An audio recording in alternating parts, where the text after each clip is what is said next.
They were young, they were reckless, and for a time, they were the most wanted criminals in America.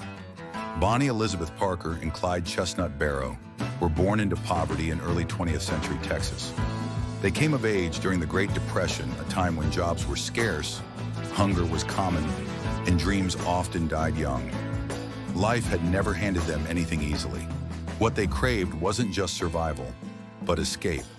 And what they found in each other was explosive.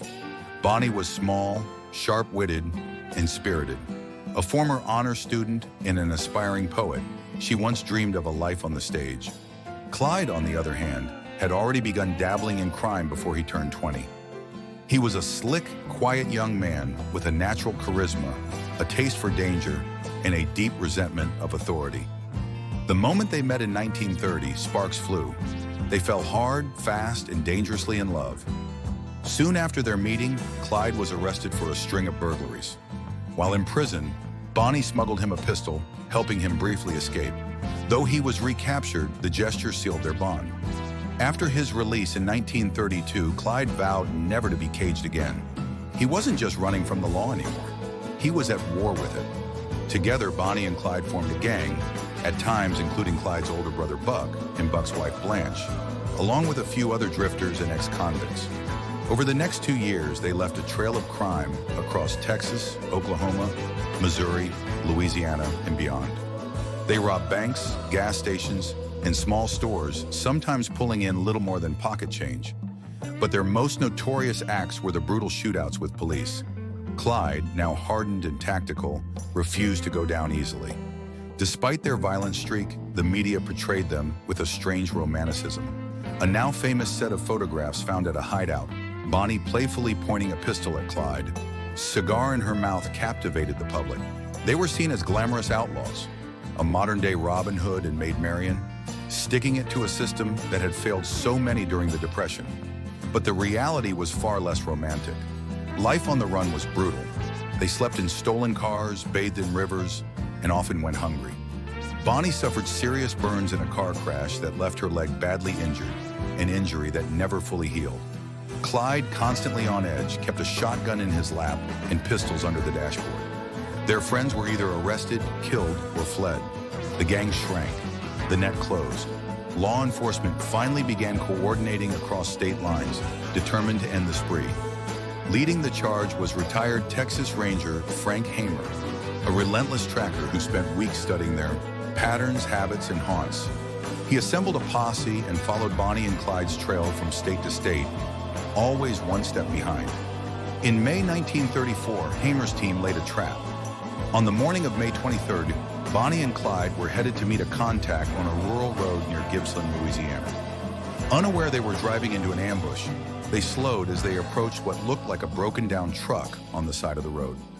Suddenly, 6 officers opened fire. In less than 20 seconds, over 130 rounds tore through the vehicle. Clyde was killed instantly with a shot to the head. Bonnie screamed, a sound witnesses claimed would haunt them forever, before she too was riddled with bullets. They never fired a shot. It was over. Their bodies were displayed for the public. Thousands came to see the bullet-riddled car, the infamous outlaws now lifeless and bloody. In death, they became immortal. Movies, ballads, books, and legends followed. To some, Bonnie and Clyde were ruthless killers, deserving their violent end. To others, they were tragic rebels, symbols of desperation in a broken world. The truth? They were both. They were killers, yes, but also lovers.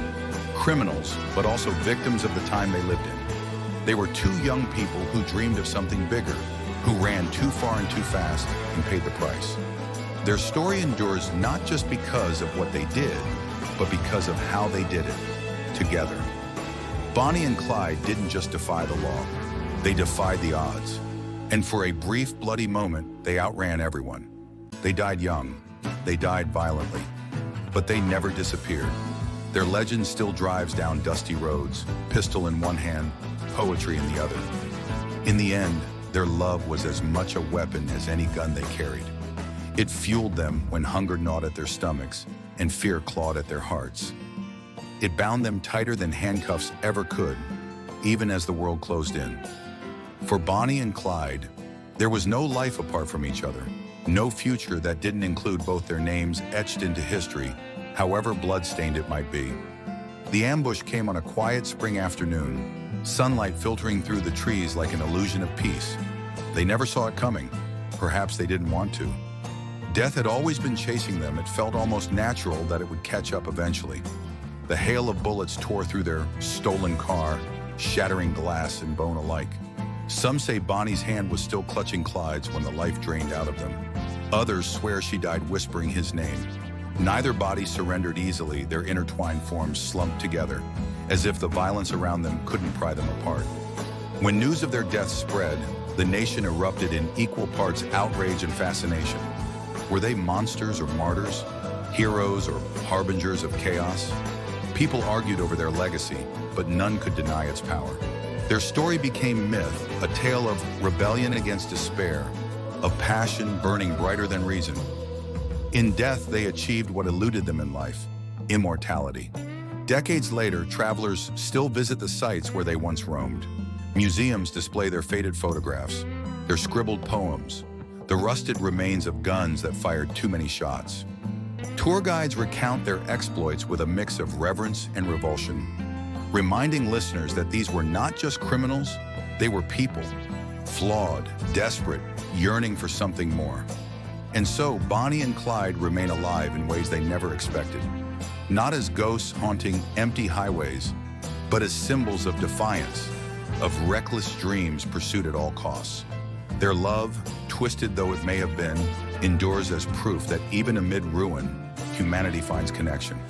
Together till the bitter end and beyond, they remind us that legends are born not only from actions, but from choices: to fight, to flee, to hold on tight to someone who understands your broken soul.